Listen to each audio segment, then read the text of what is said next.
couldn't have created this without support. I'm very open and Yeah. collaborative, Yeah. but I would say that was closer to a band than anything. And the Dead are riffing off of each other, and when everything's connected and in rhythm is when the magic happens. And my direction was so, at a 30,000 foot view, was so hard for them and so confusing, because it wasn't like, here's our shot list, here's what we need. It was like, here's this concept of what I tried to explain, of honoring and supporting the Grateful Dead's legacy, something that has shaped my life, honoring mycology, honoring light and the natural world, honoring all of these sports, which is why I specifically chose them for this film. The best of the best as the brushstrokes for this canvas. And so Rob and Danny and Michelle and Elena and all these people that were my brushstrokes, because this is, it could be looked at as a documentary of my mind and how I see the world, but it's not supposed to be just about me. It's my concepts. How metaphoric that is, right? If you're talking about the Mycelium network throughout the world, and what you're doing is you're like, here are the areas in which we're going to film. Go out there and do your thing. Your idea is now connected with them. Their creation on the landscape is now connected to you and then connected to the audience. And so then, boom, you've done it. The Mycelium network is then fully realized in this creation. 100%. There we go. Just pick up that mic and drop it on the floor. You've done it again. You're real good at this.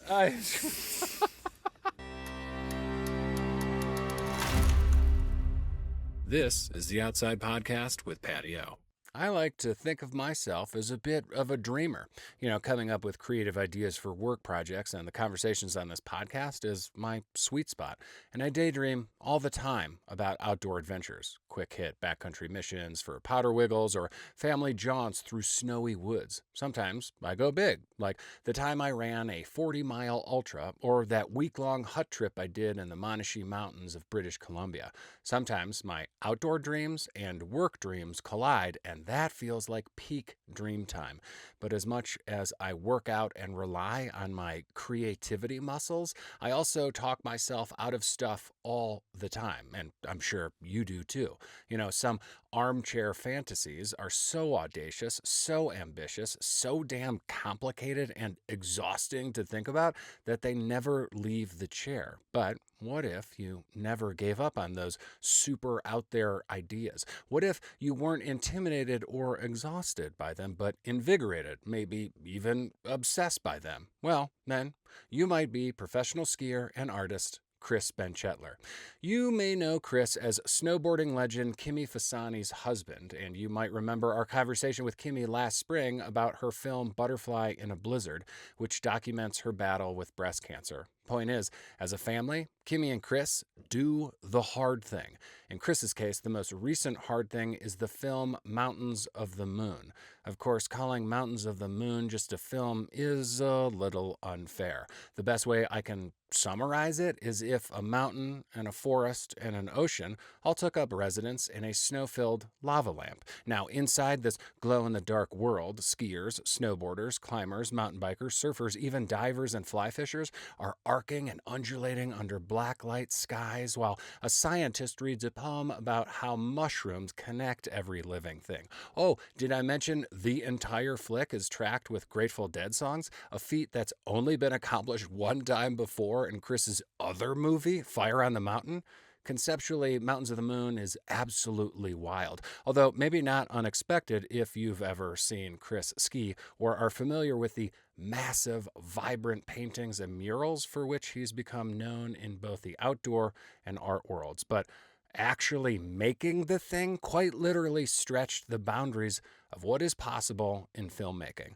Almost every minute of the film was shot at night in rugged backcountry terrain where massive lighting installations were built to paint the darkness and capture the athletes in their one-of-a-kind glowing skeleton suits. Sub-zero temperatures, rainforest deluges, trying not to kill Grateful Dead drummer Mickey Hart while skiers and snowboarders aired over his drums in the mammoth backcountry. It's honestly astonishing that this movie got made. Chris doesn't just dream big. His dreams drive him to ends that would make most of us shrink. And as you'll hear in our conversation, he doesn't always know where those dreams are taking him.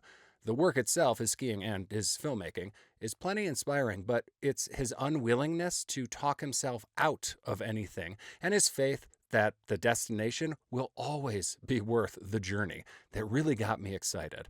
Now, hold on to your butts, because if you were ever able to go to a Dead show while skiing powder and swallowing the northern lights at the same time, I think it would feel a little like how this conversation sounds. See you on the other side, amigos. First things first, burnt toast. What's your last humbling and or hilarious moment outside? I have a humbling and a hilarious moment. These are the ones we love the most. This isn't far outside. I'm sure we wanted something in the backcountry or deep, some crazy adventure. It was November 2024, Okay. Thanksgiving time. And I skateboard on a cruiser to go get a coffee. And Great. So I'll backtrack. I'm headed the following week from here. I'm flying to go scout where we're going to heli ski for my project I've been working on. So I'm going up to Wiggly's. I have all my ski stuff down here. It's the first turns of the year. I get to go heli skiing, get to go test skateboarding, to get a coffee. Third push, I'm like on my back foot, you know, I'm not pushing Mongo. You know, I learned that as a young child. Can't do that. So pushing with my back foot, all my weight's on my front foot. Third push on a cruiser, going quite fast, hit a rock and just go flying. Oh no. And fractured my hip in multiple places. And then, dude, I thought you were gonna be like, oh, and I spilled my coffee, or like I landed on my keys. No. What? So both funny, embarrassing, and humbling. So I was very embarrassed because there was people around. I jumped up and I was like, oh my gosh, you know, felt very old instantly. And I hurt my wrist too, actually. And so I continued to skate because I hadn't even got the coffee at this point. I continued to skate to go meet who I was meeting. I was actually, you're bringing in all my memory here. I was going to meet my boss at GoPro to give me a camera for this shoot. And I get to coffee, explain why I'm hobbling. I'm like, oh my gosh, I just ate crap so hard. I would like a latte and also an ambulance if you have one. Yeah. And then by the time we finished chatting and drinking our coffee, she had to give me a ride home, which was less like a half a mile away from the coffee shop. And then fast track to me going on the heli trip. I couldn't even click my binding into my, I was so hurt. And then so when I got home from that heli trip, I was like, I better get this checked out. Got an MRI. That would be my burnt toast moment. Dude, that is very, very burned toast. That might be the most burned of toast that we've had. Wow. Okay. I'm excited for this. All right, let's get into this. Do you have a favorite turn? Yeah, absolutely. Anytime there's a natural replication of a wave in the snow, like when there's that perfect wind lip, generally a right-hander since I'm regular foot. So when I see a perfect right-hander that just goes down the slope, then that's gets me excited for sure. Can you describe the moment and the feeling of it? It is the type of turn that led me down the path that I've been on of ski technology and how a ski performs and turns. Like, I guess the feeling that I always hope for and that I've had many times is maybe a lot of speed, so a good enough pitch, and you start to engage your turn and you can draw it out, maybe drag a hand, get the tails to release nicely in the turn. Sometimes taking it to switch or doing a butter out of it is another personal favorite of mine, but I think just that weightless feeling, and the faster you go, you can really just do a very enhanced large carve. And I love carving and slashing versus just, you see a lot of people in powder. I'm guilty of it too. You just throw them sideways and kind of white room yourself. Yes. I much more prefer a nice big floating arc that you feel like you're, I'll use Rob Machado as an example since he's a dear friend part of my life, but feel like you're Rob Machado for a moment, you know? It's just on a wave doing that big turn. You're kind of hitting me right in the heart and making me feel good, because that kind of like right footer slarve over a convex roll, I dream about it, because there's something about the floating feeling of it and snapping your tails back underneath and like continuing after hanging this big curtain of snow that perhaps your whole mustached face went through. Such a great feeling. And it's something about the way it physically feels, but also something about how it just hits me in the heart, how it emotionally feels. Do you feel like there's a connection between the physicality of the turn and your emotional connection to it or reaction to it? I would say yes. That's probably why I'm still chasing this elusive white dragon of a turn. I think it's very emotional, and it's on a very deep level, and it's something that I spent a lifetime looking for. So yes. Is there something similar that you look for, the same kind of sweet spot when you're creating art? Yes, absolutely. I think the best way to describe it is you're in pure presence without having to be a master monk or any type of meditative genius that spent your lifetime getting to that moment in time. But it's so overused, but for good reason. The flow state happens a lot when you're just in that pure presence, and these things are moving through you, and your actions are moving faster than your thought. It's just pure instinct and intuition that's taking you into that moment.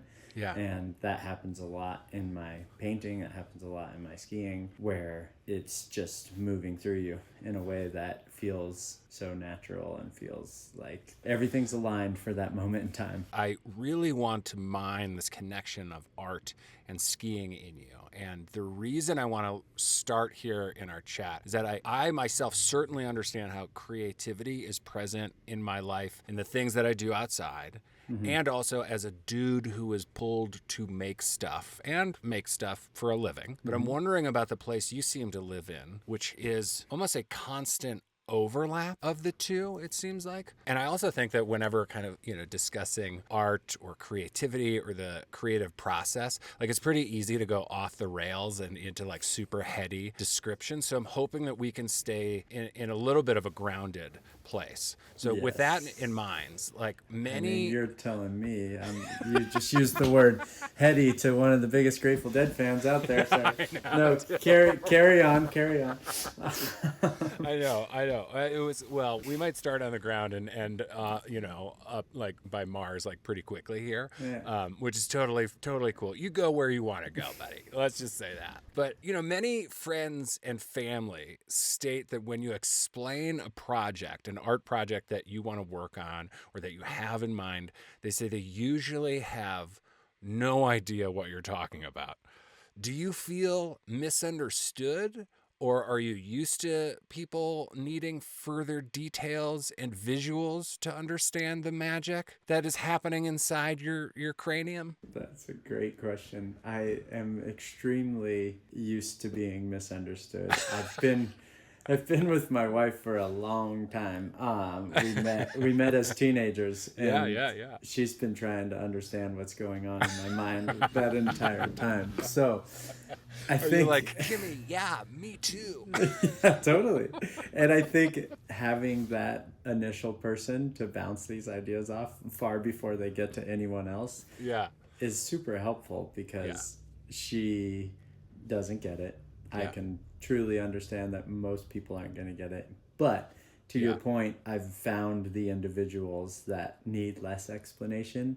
And going back to what I just said about that turn, where reaction is moving through you, intuition, all of these things are becoming present, because that's that trust in myself, that trust in my creative process, that trust in these ideas. And I've surrounded myself with very creative individuals, creative athletes, all these people that make my ideas a little less crazy, essentially. Do you feel like it's it all makes sense in your brain, and then you're telling Kimmy or one of your pals or colleagues, you're like, okay, I've got this idea, and then it comes out, and instead of A, B, C, D, it's A, Q, lamp, elbow, look at that thing over there.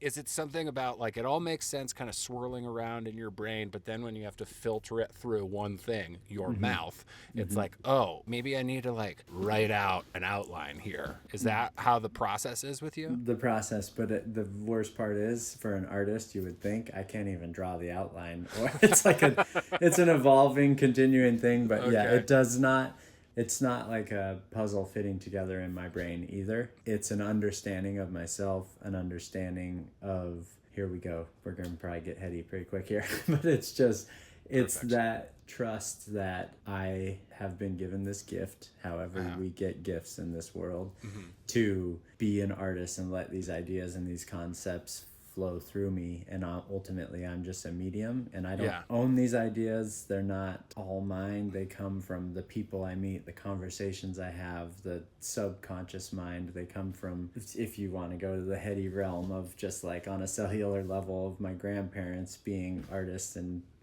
those types of things, and beyond and beyond and beyond. It's like everything that shaped me as a human is continually present in my art and in my creative process. And so if you look at the film I just made on a surface level, great, it's skiing, it's snowboarding, it's surfing, it's all these things I love, but then I dive super deep into mycology and red light and the cycle of life and water cycle and the seasons and the natural world and how light moves across landscapes and all of these concepts that have ultimately shaped my perspective on this human existence and just our consciousness as a human race, and expanding that consciousness and exploring deeper and deeper. So to your question, yet again, I don't know what's going on in my head, which is probably why I can't explain it very well. I just have to accept that I don't know and be grateful that my head puts those pieces together eventually, and however I'm translating that throughout the process makes sense to someone along the way, because then we wouldn't succeed otherwise, I guess. Well, let's talk about that process, because you've said that you can't spell painting without pain, and now that seems opposed to skiing, because to me skiing is this like very joy-filled activity. So is that why you ski, because art is painful and have skiing you ever wore is joy? ski boots? Yeah, there's a couple Taylor's bunions probably out there who are screaming at me now. I think art is joy as well, but the depth of painting and art, like the actual content and the things that when you walk into a house, a museum, whatever it is, I don't know if you've had this experience, I've had it many times. A painting, for whatever reason, resonates with you, speaks to your soul on a deeper level. It gives you a feeling, it gives you emotion, it gives you all of these things. And I think it's triggering a moment in time, a past experience. It's like you look at something abstract and everybody sees something different, everybody feels something different. So trying to explain what an artist was intending or meaning or painting is useless in my mind, because it's for the viewer to have that feeling. And so skiing equally gives me that feeling of expressing myself in these mountains in a way that no one has done before. Yes, there's skiers for centuries. I don't know how old skiing is, very old. There's been thousands of years. Skiers for centuries, developing, progressing. We have the Shane McConkeys of the world testing rocker and all of these things that came before me. But until I put my influence and my ideas of how to express that, I'm the first to do it in that exact way. And that's the beautiful thing, that with art, with skiing, with all of these mediums, nothing can be replicated. These are fleeting moments in time. When something from this planet is affecting you, right? Say, I am feeling X, so I need to go ski, or I am feeling Y, so I need to go paint. How do you differentiate where to go? How do you know that you need to be in the mountains? How do you know that you need to be in the art studio? I don't differentiate. I think both are a pull as an artist, because I view them both as an art form. So it really comes down to availability and time. My studio's in my home. And so if I have kids and things happening, I can just walk downstairs and pick up a paintbrush. Skiing takes a bit more of a plan, and conditions are dependent in a lot of things. So I would say in that sense, I'm much more of a painter and a drawer and a watercolors or whatever it is. Like, I travel with sketchbooks and all of these things. So that is a daily practice. And skiing, I obviously can't practice daily, especially now with children and all the things. So in a past life, for sure, the pull to go skiing was greater than drawing in my sketchbook. Like I started with the sketchbook as a kid, drawing on every piece of homework, every textbook, because I couldn't pay attention in school, and I was not cut out for the academic world, and so doodling in the margins of my notebooks is what got me through math class. 100%, and a few friends that helped me along the way. But yes, I'm with you there, and I then took all of that energy and creativity into skiing for a very long time. And then once the opportunity came to create skis and merge those two worlds together in a very meaningful and intentional way, that's kind of when I had this realization, like, oh wow, there's an opportunity here where me doodling on my sketchbook still out in the mountains or on the airplane or whatever is something that's a good use of my time, essentially.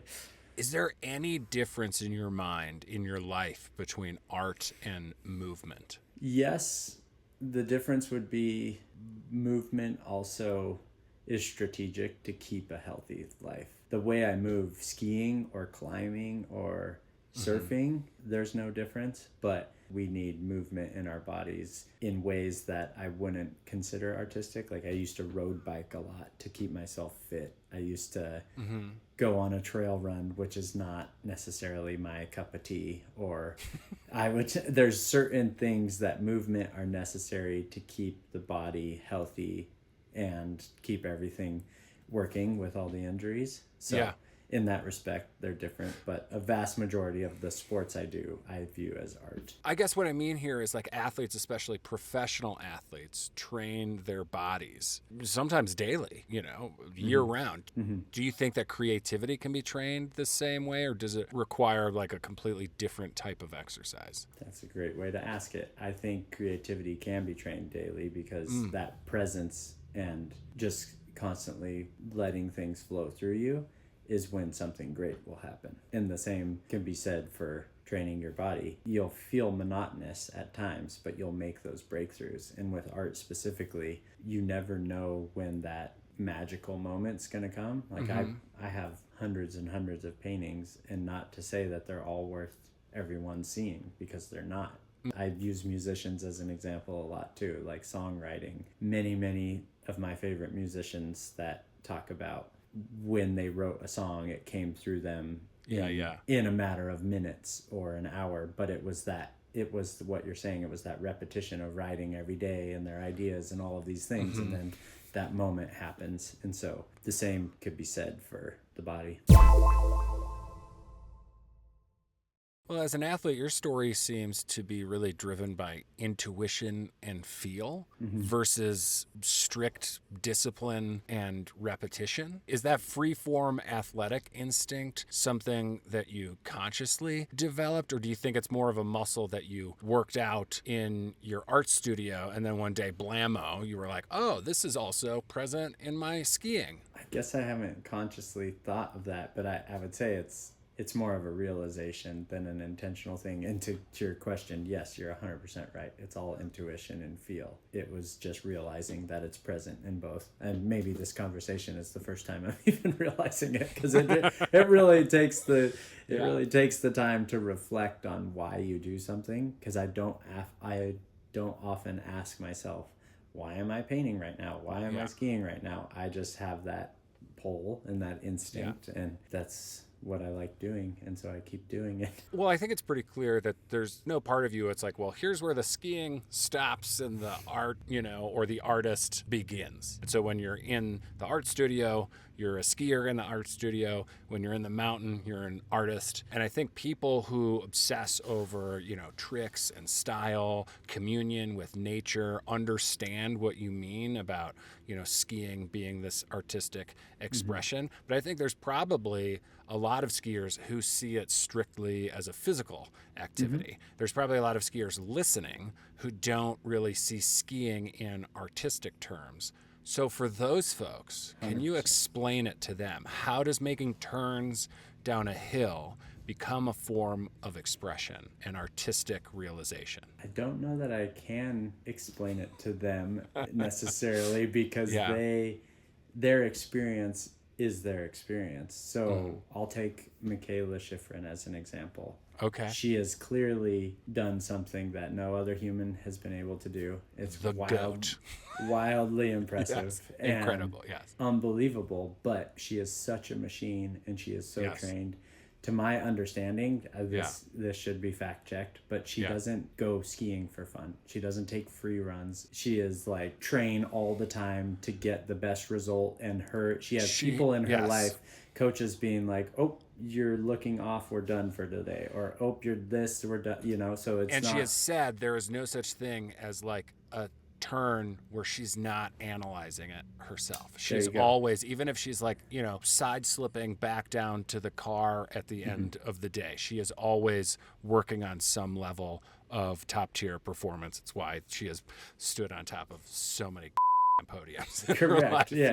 And this isn't to like negate anything because she is clearly unbelievable. But if I was trying to explain to her why I ski versus why she skis, don't know if it's going to translate because if we just have different views on why we're skiing. And I think it would be really hard for someone that views skiing as a physical act that is you're working towards a goal of perfection. Like my art is so far from perfection and my skiing is so far from perfection. The imperfections of those two things are what drive me and what get me excited, and the nuances between those turns and between those paint strokes and the actual artistry of it all. Now I can't not want you to get into Lycra and spend a day with Michaela, and then Michaela get into some baggy like free ride kit and spend a day with you in the backcountry. Dear outside TV producers, please make this dream come. You heard it here first, folks. Michaela Schifrin is going to retire and nose butter and powder. I will take her happily, and I would run a race course with her happily. Make it happen. TV producers out there, make this dream a reality. Oh yeah. Yeah, no, it would be incredible to take her heli skiing. I think she would probably find extreme joy in riding powder on fat skis. And maybe here's the thing. I could have just said this on a podcast, and I could be so wrong. She could go free skiing all the time, and I'm just she just keeps it under the radar. Yeah, exactly. Yeah. She's just like a closet power skier. Yeah, she just has a buff up to here. Maybe she is Candide. Who knows? Like she is very talented on skis. It's possible we're looking at the same person. Does anybody really know what Candide looks like? No, I don't think so.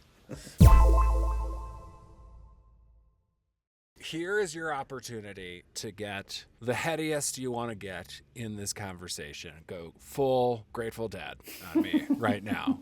Okay. Dolores LaChapelle, the trailblazing powder skier and ecologist who I am fascinated with and absolutely love, had this wonderful way of describing skiing. She said the best turns are when you surrender to nature, when thought is removed and you're unconsciously moving in union with the snow and the terrain. She called it the fullness of the void, the nothingness state. Mm-hmm. Is that what you feel when you're skiing? And is it also the same thing that you're after in the art studio? I think she described it much better than I would ever be able to. So for me to get heady, that's, how should I add value to something that brilliant? I think my existence, my skiing, my art, all of it is a manifestation, if you will.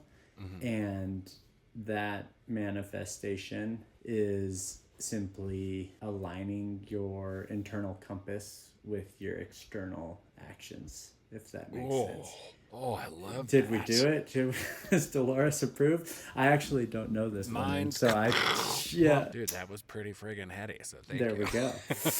You're welcome. Let's go from the ethereal and ineffable, the magic stardust land, and let's pull it into the actual Mountains of the Moon. Watching this film was kind of like when I went to Meow Wolf in Santa Fe, like this neon glow-in-the-dark onslaught of your senses. Not in an uncomfortable way, but pleasantly consuming. It is so stunning and captivating. And in terms of like the realm of action sports films, it's so unique. So first, thank you very much for making it. Secondly, what the hell, man? How the hell did you dream this wild thing up? Thank you very much for the kind words. The how I made it, I'll get to that. But the ability to paint these landscapes and try to recreate the paintings that I'm creating in my studio in the natural world. Yeah. Highlight the natural world, highlight mycology. It goes so many layers deep into who I am. We could go as far back as starting with the dead, or we could go starting with mycology. So I'm trying to, I don't know how much time we have here. Basically, as long as you want, I guess. Yeah, I mean, I'll let you ask questions, but essentially, mycology, we'll just use that as an example because Paul Stamets narrates the film, who is a brilliant mycologist. Yeah. When I started writing my concepts, or even backtrack further, I had a lot of head injuries, and I got one riding a mountain bike through the BC bike race. So it's like day 4 on Vancouver Island somewhere. Hit my head, cracked my helmet. And around that time, this was well over a decade, and I was having noticeable change in my personality where Kimmy was getting equally frustrated and nervous maybe with how much I would forget things. And so I just started going down the rabbit hole, basically. I went and saw a neurologist, got some testing, failed some testing, talked about the Western route of taking medicine and doing the things. And then I'm not that type of person per se, so I started researching mushrooms, and I found Paul Stamets. So I went on a deep dive into Paul Stamets.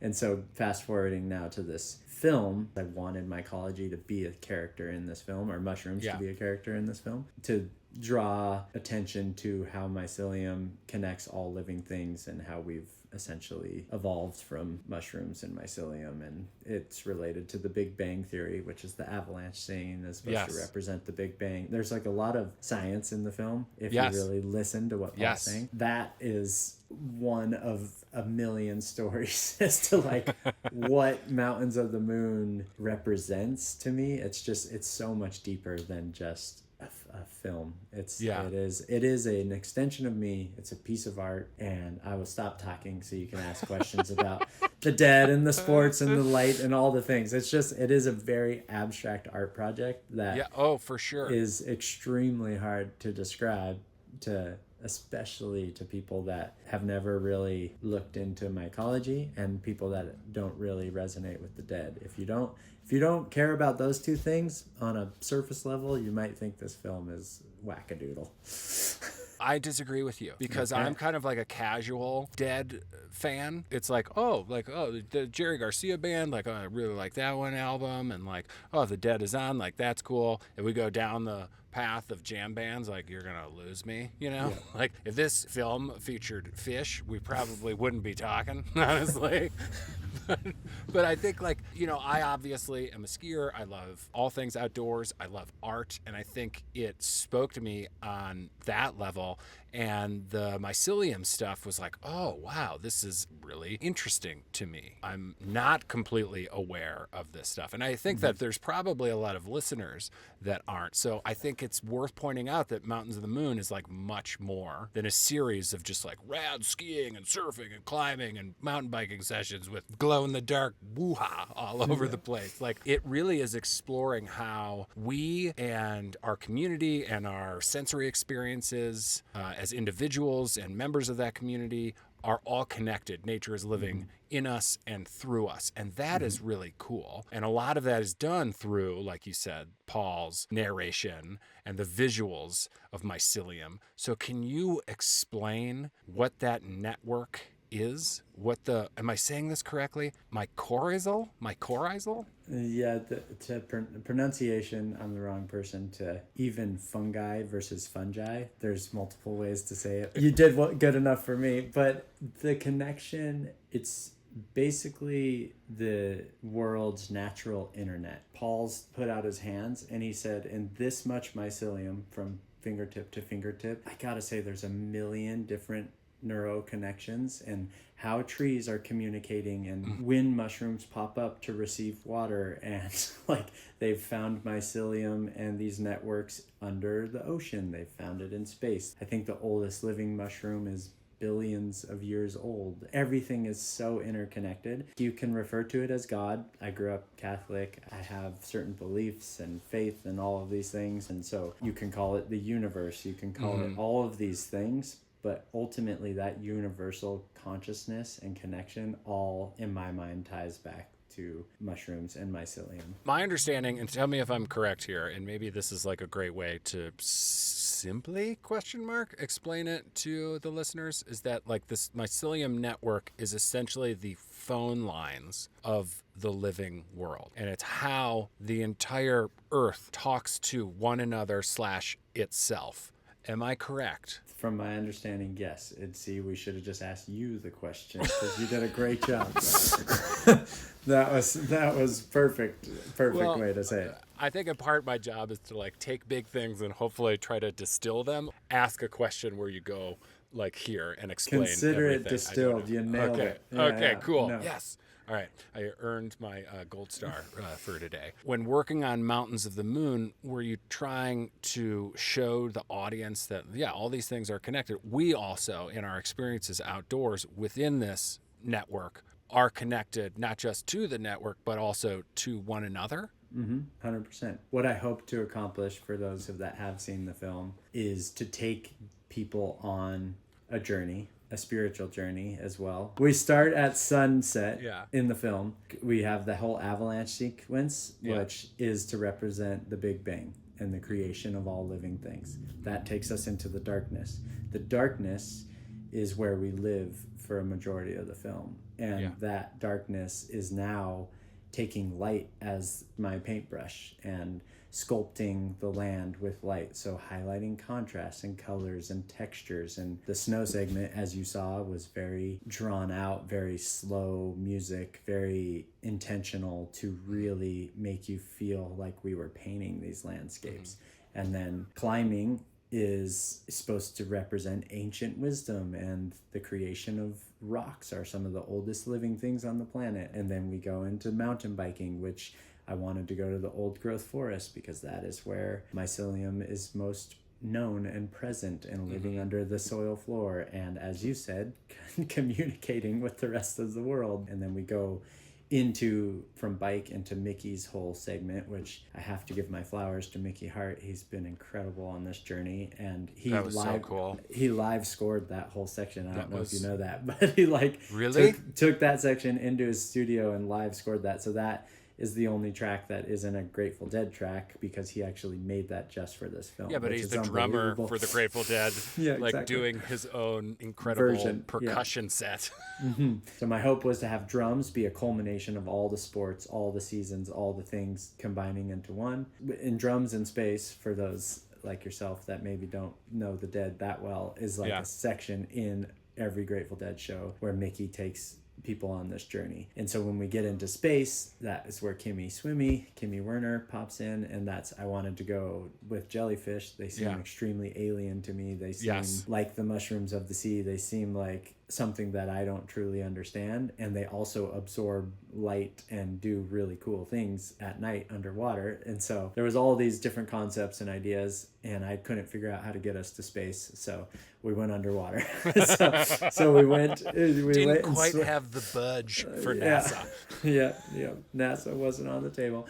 So we went underwater, which was incredible, and then we come out of that into our farthest reaches to another planet, let's say, where Rob is surfing on another planet. So we're the farthest away on our journey. We wanted it to make it feel like we came out of space to this other planet before we come back to reality and back to Earth. And that's why the sky in the back of Rob's was doctored. And I guess I get this asked a lot, so I should say it now. The whole film was to be the antithesis of AI and to have everything in camera, everything created as a piece of art, and everything to the best of our ability be real.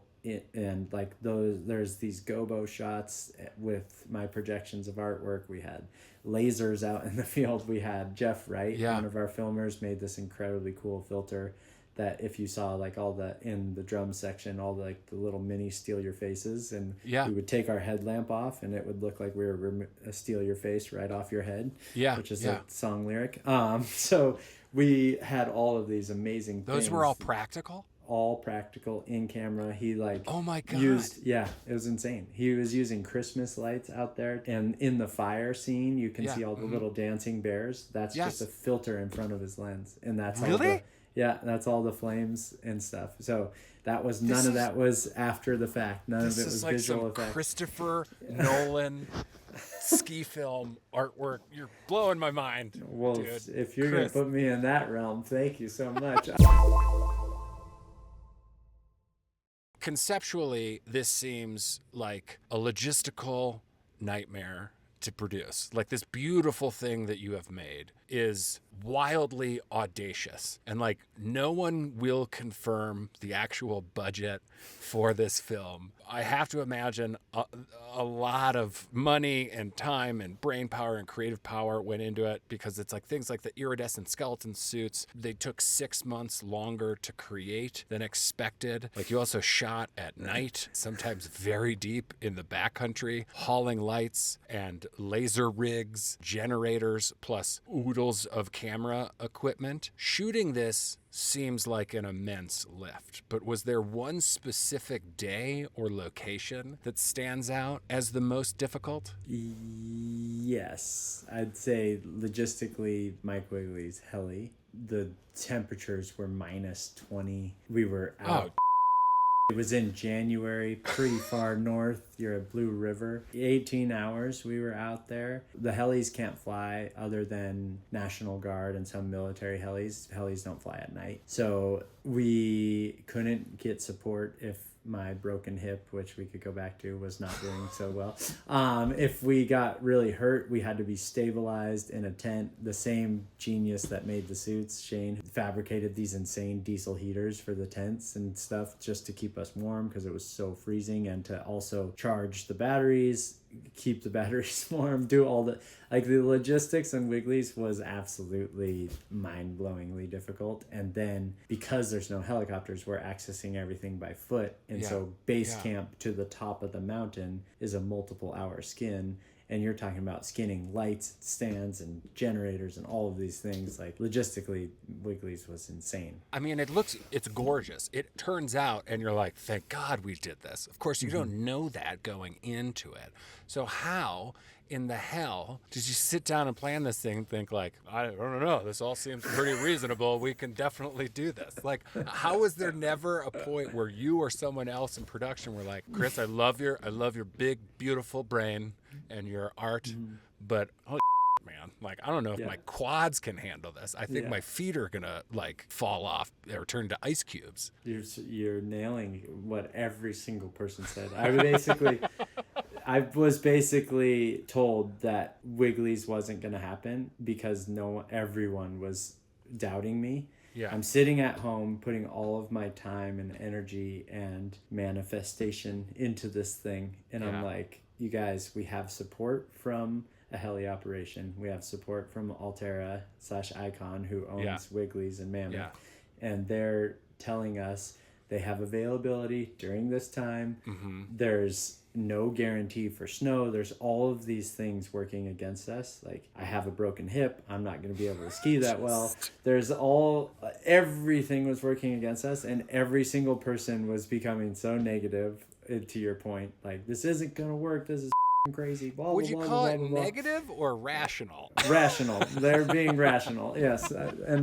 And so at a point I was like, all right, we're not going. It's off the table. Like I actually was the first time I folded, and I was just like, if you guys are going to be this rational, I'm out. We're not doing it. Going home. Exactly. And then they were like, oh, wait, no, we shouldn't do that.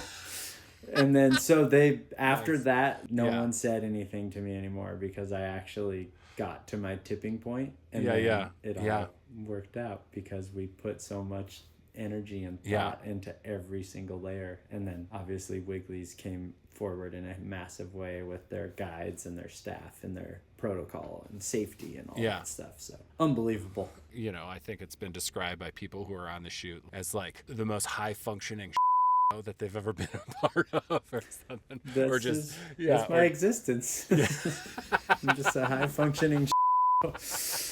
Did you get Kimmy to say those exact words when you interviewed her? She might have shared that. It is now time for the final ramble. One piece of gear you cannot live without. Let's call it a pen or a pencil. Yes. No one said that. Boom. Again. Unique. Okay. Best outdoor snack. That's a tough question. I was gonna choose just a quick banana because I seem to love bananas, but they don't travel well in backpacks. They always bruise. So as why a banana crosses the threshold of a door, it's fully bruised. No. I was gonna say banana and peanut butter is like my favorite snack anytime, but mountain snack, we'll just go with trail mix. I'm surprised you didn't say mushrooms. To be honest. That's fair. This is totally fair. What is your hottest outdoor hot take? Since we talked about it here, that artists should be less fearful to step into the unknown. Okay. I like There's it. There's a lot of them out there. I feel like we're scared to take a leap. I feel like we started Heli and we're ending Heli, and we got Heli in the middle, and now we just have this nice Heli sandwich. There you go. Maybe that's the best outdoor snack.